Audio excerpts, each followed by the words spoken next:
নমস্কার বন্ধুরা, সবাই কেমন আছেন? আশা করি সবাই ভালো আছেন, সুস্থ আছেন। মৌসুমি সরকার বিশ্বাস চ্যানেলে আপনাদের সবাইকে স্বাগত। আজ আমি আপনাদের সাথে শেয়ার করব চালের পায়েসের রেসিপি। এইভাবে চালের পায়েসটা রান্না করলে কিন্তু খুবই ভালো লাগে খেতে। আপনারা কিন্তু বাড়িতে এইভাবে অবশ্যই ট্রাই করবেন। দেখুন, আমি পায়েসটা রান্না করার জন্য এখানে নিয়ে নিয়েছি 1.5 লিটার দুধ। 100 গ্রাম চালের জন্য কিন্তু 1 লিটার দুধ নিতে হবে। আমি এখানে 150 গ্রাম নিয়েছি চাল, তাই কিন্তু 1.5 লিটার দুধ নিয়েছি। এবার দুধের মধ্যে এলাচ আর তেজপাতা দিয়ে ভালো করে একটু ফুটিয়ে নেব। অন্যদিকে কিন্তু আমি 150 গ্রাম চাল ভালো করে ধুয়ে পরিষ্কার জল দিয়ে আধ ঘন্টা আগে ভিজিয়ে রেখেছিলাম। দুধটা কিন্তু এখানে ফুটে গেছে। এবার আমরা এর মধ্যে চালটা দিয়ে দেব। আমরা কিন্তু চালটাকে আগে থেকে একটু ভিজিয়ে রেখেছিলাম, আপনাদের কিন্তু চালটা একটু ভিজিয়ে রাখতে হবে। এবারে আমরা কিন্তু 15 মিনিট মতো লো ফ্লেমে পায়েসটা রান্না করে নেব। এরপর আমি এর মধ্যে দিয়ে দিচ্ছি কাজু ও কিশমিশ।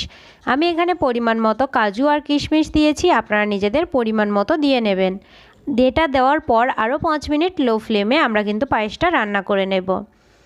এরপর আমি দিয়ে দিচ্ছি এখানে চিনিটা কিন্তু আপনারা নিজেদের পরিমাণ মতো দিয়ে নেবেন।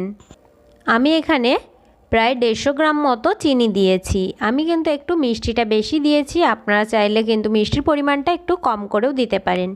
এরপর লো ফ্লেমে এইভাবে ভালো করে নাড়াচাড়া করে পায়েসটা কিন্তু আমাদের রান্না করতে হবে। চালটা কিন্তু আমাদের পুরোপুরি সেদ্ধ হয়ে গেছে। এবার আমরা ভালো করে একটু নাড়াচাড়া করে কিন্তু পায়েসটা রান্না করব। পায়েসের ঘনত্বটা এখানে দেখুন, আমার কিন্তু এখনও একটু পাতলা আছে, আপনারা চাইলে কিন্তু আর একটু ঘন করে নিতে পারেন। আর এই সময় আমি এর মধ্যে দিয়ে দিচ্ছি 1 চিমটি পরিমাণে লবণ। আরও 5 মিনিট মতো লো ফ্লেমে আমরা এটাকে রান্না করে নিয়েছি। এবার আমি গ্যাসটা বন্ধ করে দিয়েছি। দেখুন, পায়েসটা কিন্তু এখন মনে হচ্ছে একটু পাতলা আছে, কিন্তু এটা ঠান্ডা হলে একটু ঘন হয়ে যাবে। এবার আমি এর উপর থেকে ছড়িয়ে দিচ্ছি 5 থেকে 6টা বাতাসা দিলে কিন্তু টেস্ট খুবই ভালো হয়, আপনারা কিন্তু অবশ্যই বাতাসাটা দিয়ে দেবেন। এবার এইভাবে ঠান্ডা করে আমি পায়েসটা পরিবেশন করেছি। আপনারা কিন্তু পায়েসটা গরম গরম খেতে যাবেন না, পায়েস কিন্তু গরম গরম ভালো লাগে না, ঠান্ডা করে তারপর পরিবেশন করবেন।